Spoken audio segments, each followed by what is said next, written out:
Attention.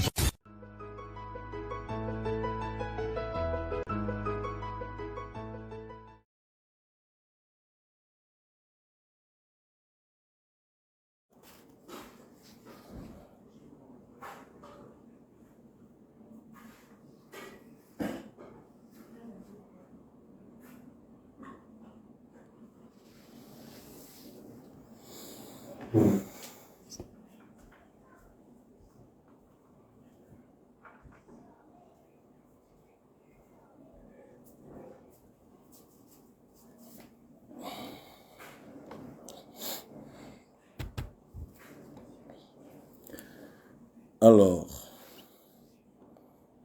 bonjour à tous. Nous avons pris rendez-vous pour 15h15. Je me rends compte que on a un léger retard. Mais de toute façon, nous avons jugé utile très rapidement de réagir suite à la réaction du gouvernement. Alors, je ne vous apprends rien sur ce qui a été fait. Nous avons fait une sortie dans laquelle nous avons dénoncé la convention minière qui a été signée le 6 mai 2022 par le gouvernement du Cameroun. Nous avons fait des démonstrations chiffrées, brèves mais chiffrées, afin que tout le monde, a priori, puisse comprendre de quoi il s'agit.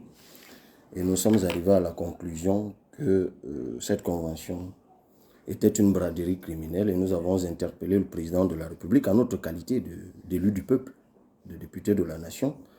Nous avons interpellé le président de la République parce que c'est lui qui, à la faveur de l'article 55, je crois, ou 56 du Code minier de 2016, délivre les permis d'exploitation par décret. Alors, à la suite de notre sortie, il y a eu avalanche de sorties. Il y a eu avalanche de sorties. Je remercie tous ceux qui ont tenu à l'endroit, à l'adresse de cette sortie, des propos encourageants. Et j'ai également noté beaucoup de sorties, d'autres sorties désobligeantes, dont certains venant des membres du gouvernement, ou d'un membre du gouvernement et d'autres, d'autres personnes peu connues, se prévalant d'une certaine expertise et qui, pour certains, ont cru devoir contredire ce que nous avons dit. Bon, écoutez, nous sommes ouverts à la discussion, nous sommes ouverts au débat. Mais nous attendions effectivement que le gouvernement lui-même réagisse, parce qu'il y a des gens qui réagissent, qui prétendent réagir au nom du gouvernement, mais nous avons attendu que le gouvernement réagisse. Et le gouvernement a réagi au travers de la chaîne de la CRTV, qui est le média public, et ils ont fourni un certain nombre d'éléments aux journalistes de la CRTV, qui se sont donc fait le relais de cette convention en vantant les mérites et les avantages pour le Cameroun et pour les Camerounais. Donc il y a un certain nombre d'éléments que nous avons cru mettre en relief à la suite de toutes ces sorties, et surtout à la suite de la sortie du gouvernement au travers de la CRTV. Et c'est pour ça que nous avons jugé utile, pour ne pas laisser prospérer un certain nombre de contre-vérités, de revenir là-dessus. Et nous insistons, pourquoi? Parce qu'il s'agit du Cameroun. Écoutez, moi je suis député, je suis élu du peuple. J'ai été élu par le peuple camerounais, je lutte pour les intérêts du peuple camerounais, je représente le peuple camerounais. Bon, alors, il y en a qui me font des leçons, de plusieurs natures. Oui, un député ne parle pas comme ci, ne parle pas comme ça. Les gens peuvent penser ce qu'ils veulent. Mais moi, j'écoute le peuple qui m'a élu et il veut l'information.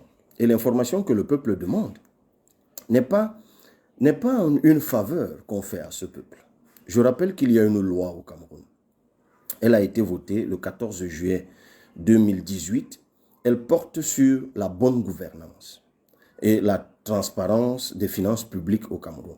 Cette loi, en son article 6, dispose que tous les contrats en matière d'exploitation de ressources minérales, dont des ressources minières, doivent être clairs et rendus public.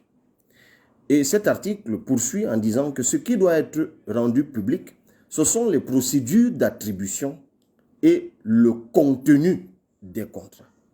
C'est la loi qui le dit. Vous pouvez taper sur Google, pour ceux qui sont connectés sur Internet, et vous allez lire les termes de cette loi. Donc, en fait, l'exercice que nous faisons est un exercice légal. Moi, en tant qu'élu du peuple. Mais en réalité, cette légalité s'impose davantage aux membres du gouvernement, c'est-à-dire au pouvoir exécutif. Et cette loi, elle émane d'eux-mêmes. C'était un projet de loi, moi je n'étais pas encore député. 2018, c'était plutôt l'année de l'élection présidentielle, lorsque cette loi a été votée. Donc, tout ce que nous leur demandons, moi depuis que j'ai fait ma sortie, je ne demande qu'à être contredit au nom de la loi. Moi je ne demande pas à être vanté ou quoi que ce soit. Tout ce que je demande au gouvernement, et cela relève de mes cordes en tant que député, j'exerce le contrôle de l'action du gouvernement, tout ce que nous leur demandons, c'est de respecter la loi et de rendre publiques les procédures d'attribution et le contenu de ce contrat. C'est tout ce que nous leur demandons. Et visiblement, depuis que nous réagissons, depuis hier, ils ne veulent pas le faire. Parce qu'en attendant leur sortie, j'espérais qu'ils allaient rendre ça public. Ce que nous allons être obligés de faire maintenant, c'est qu'en notre qualité de citoyens camerounais et de députés de la nation, nous allons devoir saisir le juge administratif pour que le juge les oblige à rendre public les procédures d'attribution et le contenu de ce contrat. Parce que j'ai l'impression que pour beaucoup, on est dans un amusement. Certains pensent qu'en le faisant, je suis dans une sorte de, je ne sais, spectacle de quoi que ce soit. C'est mon job. Et moi, je compte faire mon job avec sérieux pendant la durée du mandat qui m'a été confié par le peuple. N'en déplaise à ceux qui, n'ayant jamais été élus, comme certains des ministres ou ministres délégués qui réagissent, ne savent pas ce que c'est que porter la charge du mandat du peuple. Peut-être pour eux, exercer le pouvoir exécutif, c'est un amusement, je le leur concède. Mais pour moi, ce n'est pas un amusement. Donc, très rapidement, nous allons revenir sur les éléments qui ont été donnés par le gouvernement. Il faut savoir que les premiers éléments sont déjà sur le site du ministère des Mines. Parce que sur le site du ministère des Mines, vous y trouverez un communiqué qui a été affiché le 6 mai. Ce communiqué vous dit que grâce à cette convention, le Cameroun bénéficiera à terme, c'est-à-dire au bout de l'exploitation, de 500 milliards de revenus. C'est ce que dit le communiqué qui est sur le site du ministère des Mines. C'est-à-dire que lorsque l'entreprise chinoise aura fini d'exploiter les 632 millions de tonnes, le revenu du Cameroun à terme sera de 500 milliards. Mais le communiqué du MINMID, qui est sur le site du ministère, ne donne pas la nature de ce revenu. Il a donc fallu attendre les éléments nouveaux donnés par le gouvernement à la CRTV au journal de 13 heures pour que nous apprenions que ces revenus, en réalité, la nature de ces revenus est fiscale. Donc, ils ont dit 500 milliards de revenus en matière de fiscalité. Donc, c'est ce que... donc, ça concorde avec le chiffre qu'il y a sur le site du ministère. C'est que cette affaire, au bout de l'exploitation de 632 millions de tonnes, le Cameroun aura donc engrangé 500 milliards de revenus fiscaux. Nous apprenons également, mais ça tout le monde le sait, que ça va donner 600 emplois directs, 1000 emplois indirects. Et que l'entreprise chinoise va investir 420 milliards d'investissements. Alors, l'autre élément nouveau que nous retenons de la CRTV, parce que ça ne figure pas sur le site du ministère, c'est qu'il y aura donc construction d'une usine d'enrichissement de minerais. Ça, ils n'ont pas cru le mettre dans le site. Mais désormais, nous apprenons qu'il y aura une usine d'enrichissement du minerai, c'est ce qui a été dit par la CRTV. Nous apprenons également qu'il y aura un pipeline et nous apprenons également qu'il y aura une unité de production de l'énergie. Mais bon, c'est bien, ça, tout ça c'est de bonnes nouvelles. Mais en réalité, étant entendu que sur le site du ministère, nous avons déjà appris que l'entreprise va investir 420 milliards de francs CFA, on suppose donc que cet investissement de 420 milliards de francs CFA va porter sur la construction d'une usine d'enrichissement du minerai, sur la construction du pipeline et sur la construction d'une unité de production de l'énergie. Ok, il n'y a pas de problème à ce niveau-là. Et nous apprenons également de la CRTV que le compte spécial de développement des capacités locales va recevoir par an 820 milliards de francs CFA. Et ça, c'est un chiffre très intéressant, qui ne s'éloigne pas beaucoup des chiffres que je vous ai donnés dans la vidéo. Nous apprenons de la CRTV parce que nous avons pris la peine d'enregistrer ce reportage de la CRTV, ce papier de la CRTV qui dit donc que, en plus des 500 milliards de revenus fiscaux que le Cameroun va engranger au bout de l'exploitation des 632 millions de tonnes, le compte spécial de développement des capacités locales recevra, non pas au bout de toute l'exploitation, mais par an, 820 milliards de francs CFA. Alors, c'est très intéressant d'apprendre cela. Ni la CRTV, ni le communiqué qu'il y a sur le site du MINMIT ne disent que l'exploitation portera sur 50 ans. Donc, il y a lieu de nous demander où est-ce que nous sommes allés chercher l'information sur les 50 ans. Mais le fait que ni le site du ministère, ni la CRTV, donc le gouvernement au travers de la CRTV, ne nous disent donc quelle est l'étendue temporelle de ce contrat pose déjà un problème. Parce que le code minier nous dit que ce type de contrat doivent porter sur maximum 20 ans. Mais le même article poursuit qu'au bout des 20 ans, les contrats peuvent être renouvelés. Mais où est-ce que nous avons trouvé le chiffre de 50 ans? Mais nous l'avons trouvé dans le dossier de presse qui a été donné aux journalistes. Et c'est pour ça que ce soit, quand vous lisez Écho Matin, qui a publié, qui a fait plusieurs articles sur la question et qui fait d'ailleurs des publications tout le temps sur ces questions, vous voyez qu'il parle bien de 50 ans et tire cette information du dossier de presse qui leur a été donné le 6 mai lors de la signature. Et ça s'explique, il n'y a rien de scandaleux à cela. C'est-à-dire que ça va porter sur 20 ans d'abord, puis ils vont procéder par tacite reconduction, un peu comme ce qu'ils font avec les concessions, vous avez vu avec Camrail et les autres. Ils vont donc faire tacite reconduction par tranche de 10 ans, donc 3 renouvellements de 10 ans, et c'est ça qui va faire un total de 50 ans. Et c'est donc, selon leurs informations, qu'au bout de ces 50 ans et donc de l'exploitation de ces 632 millions de tonnes, que nous aurons engrangé 500 milliards de revenus fiscaux. Je voudrais m'arrêter un instant sur cette question de revenus fiscaux. Parce qu'il y a un membre du gouvernement qui a fait une sortie désobligeante, comme à son habitude, disant que je parlais du n'importe quoi et que j'ai omis de préciser que cette entreprise allait payer 33% d'impôts sur les sociétés. Mais j'ai envie de répondre à M. le ministre que je ne sais par quelle alchimie, lui, il arrive à déterminer, comment lui, il peut faire aujourd'hui pour déterminer le montant correspondant à 33% du chiffre d'affaires. Je voudrais qu'il me dise comment. Je sais pourquoi je pose la question. Parce que l'entreprise en question est une filiale camerounaise. Et au regard du droit en la matière et même des conventions de coopération qu'il y a avec la Chine notamment, il faut savoir que, et même, laissons tout cela, revenons sur ce que le communiqué sur le site du ministère dit. Alors, le communiqué nous dit que l'entreprise en question est très sérieuse, et la CRTV l'a repris, et que cette entreprise dispose de 49 filiales en Chine. C'est une entreprise d'État qui a 49 filiales en Chine et 16 dans le monde. Ça veut dire que l'exploitation du minerai de fer qui va être faite au Cameroun sera vendue à qui? Mais forcément à l'une de ces filiales. Parce que rappelons qu'en matière de fer dans le monde, ceux qui tiennent le haut du pavé, c'est la Chine, c'est l'Australie. Je crois d'ailleurs que la Chine est aujourd'hui le pays qui consomme le mieux le fer. Donc ça veut dire que ce qui va être exploité au Cameroun sera vendu dans une des filiales de la même entreprise, que ce soit en Chine ou ailleurs dans le monde. Mais en ce moment-là, c'est une vieille fraude fiscale internationale connue de tout le monde. En fait, comment nous, on pourra faire pour déterminer avec exactitude le chiffre d'affaires? Puisque de toute façon, il y a une liberté de transférabilité de revenus, mais d'accord. Mais comme il y a aussi la possibilité pour eux de se vendre à eux-mêmes. Mais comme ils vont se vendre à eux-mêmes, c'est eux qui vont nous dire à combien ils ont vendu. Quels moyens aurons-nous véritablement pour définir ce que quelqu'un se vend à lui-même là où nous sommes absents? Mais je ne le dis même pas seulement par rapport à Sinosteel. Ça, c'est un problème qui a déjà été soulevé par l'OCDE, par la Banque mondiale, enfin, c'est le FMI. Ça, c'est un problème, c'est une fraude internationale en matière fiscale qui est connue de tout le monde.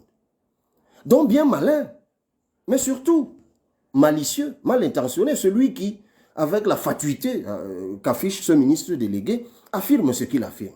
Passons. Revenons, je vous ai dit que je ne mets pas long, d'autres occasions viendront, nous allons nous exprimer sur cette question. Revenons même maintenant sur une critique qui a été faite, d'ordre technique, qui a été faite à ma sortie. Moi, j'ai annoncé que c'était 10 millions, c'est eux-mêmes qui le disent, hein, tout leur communiqué, qui disent, le communiqué du MINMID et autres, qui disent que c'est 10 millions de tonnes de minerais ayant une teneur en fer de 33% qui seront exploités tous les ans. Et ils me disent donc, c'est l'une des critiques, que je trouve d'ailleurs absolument pertinente, ils disent qu'il ne faut pas considérer ces 10 millions. Ce qui est vendu en fait, c'est les 10 millions enrichis. Et une fois donc que les 10 millions sont enrichis, il ne s'agit plus de 10 millions de tonnes, mais de 4 millions de tonnes.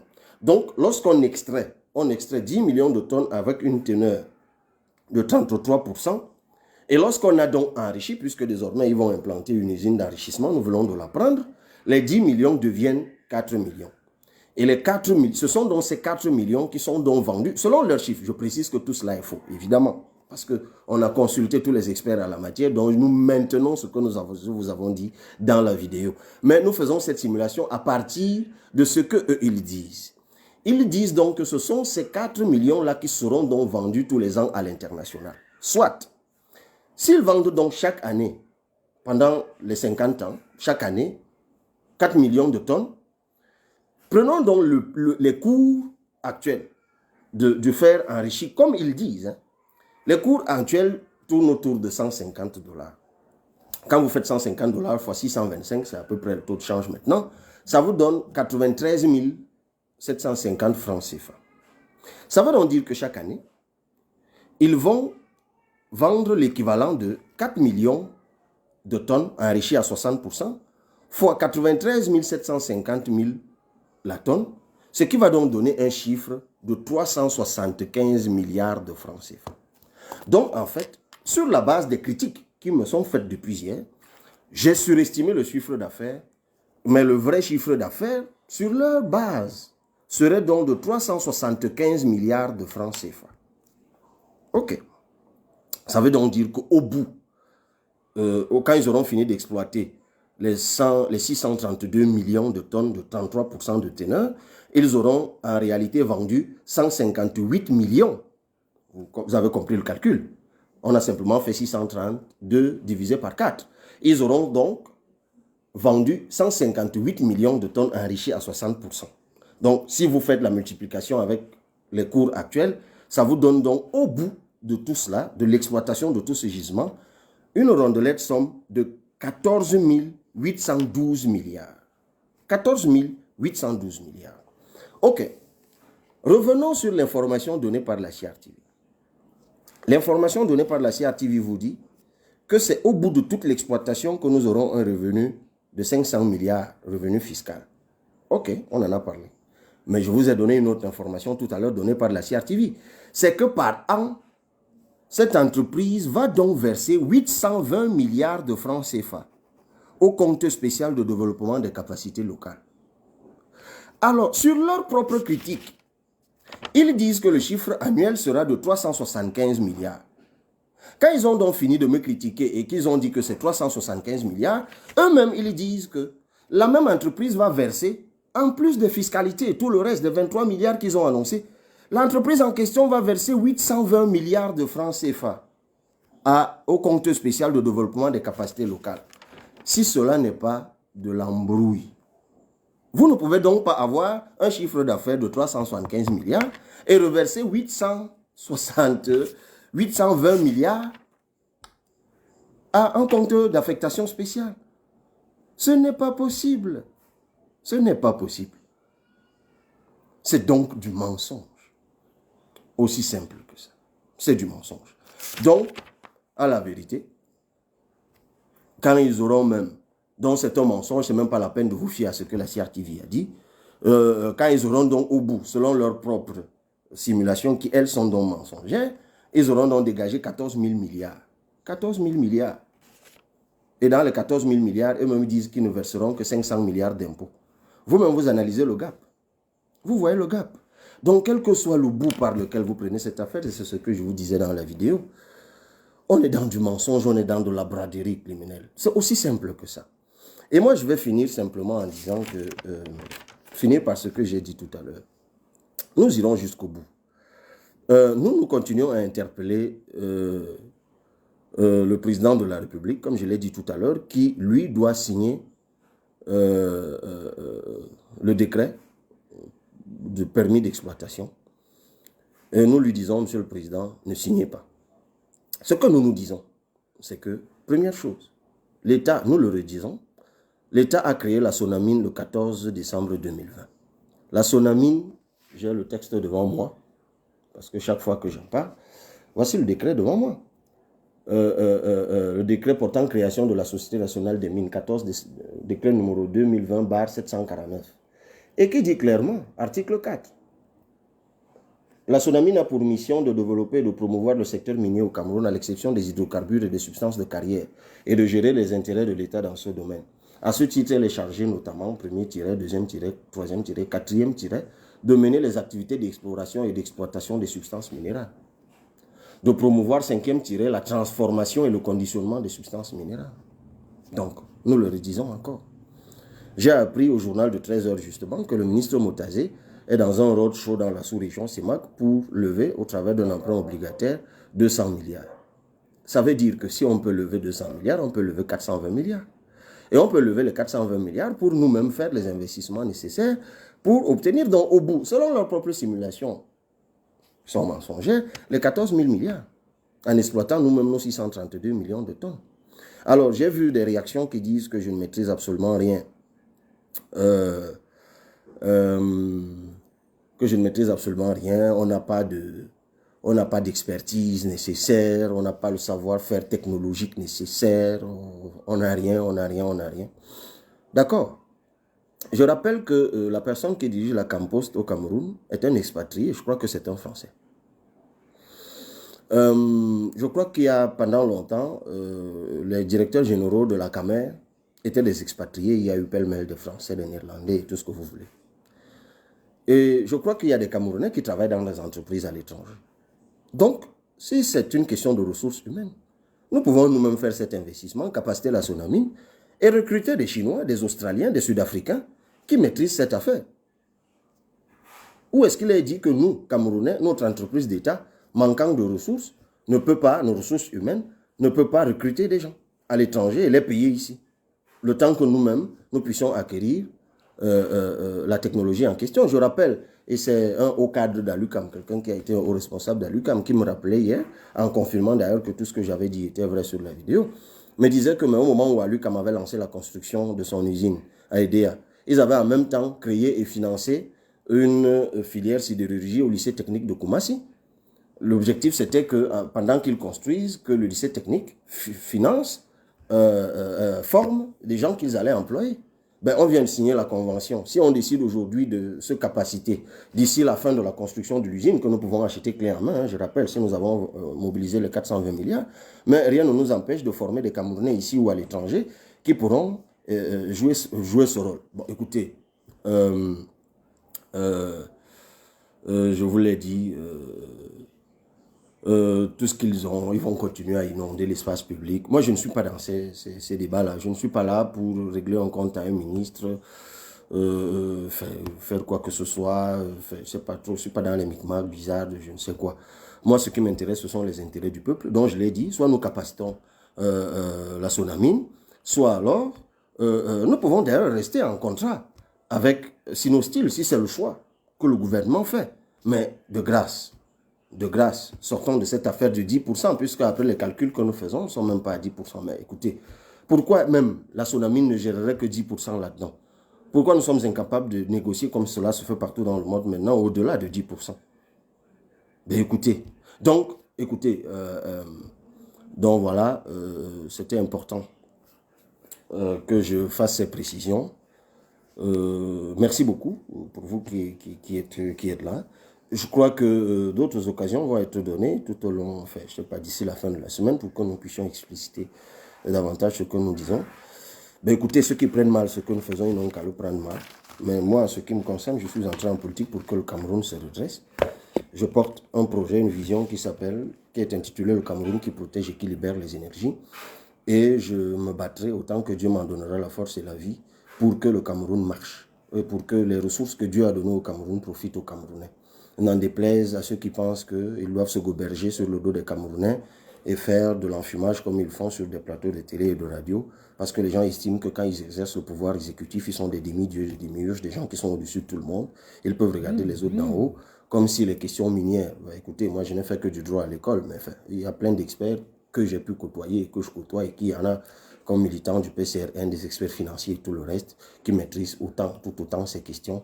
Donc, ce n'est pas la peine de penser que lorsqu'on n'est que fonctionnaire du je ne sais si ou quoi, encore que, on a beaucoup de camarades et de classes et de partis qui sont fonctionnaires au ministère des Mines et qui nous donnent les informations que nous voulons. Donc, ne faisons pas comme l'idiot chinois qui regarde le doigt quand on lui montre la lune. Ce qui est important pour nous, c'est que le Cameroun se redresse et que les ressources et les richesses camerounaises et partant africaines profitent aux Camerounais et aux Africains. Ben écoutez, celui qui prend ça mal, c'est son problème. Et puis on se retrouve très bientôt. Bonne soirée à tous.